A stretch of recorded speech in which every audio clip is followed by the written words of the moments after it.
Deyir ki, 8 mart münasibətilə Nazlı qaynanasına Range Rover hədiyyə etdi. On Women's Day, on Women's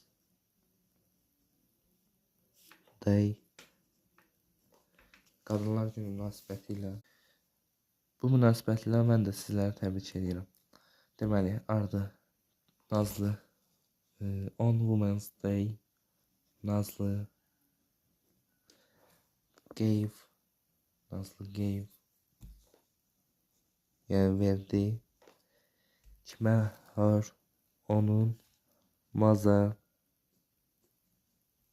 in law, qaynanasına. Mother in law nə verdi? Range Rover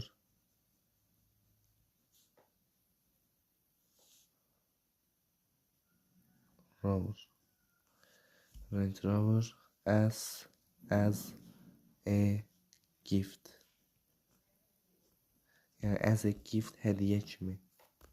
Gave keçmiş zamanda verdi deməkdir. Her mother in law qaynanasına, onun qaynanasına nə verdi? Range Rover verdi. As a gift hədiyyə olaraq. Cümləmiz belə oldu. On Women's Day, Nazlı gave her mother in law a Range Rover as a gift.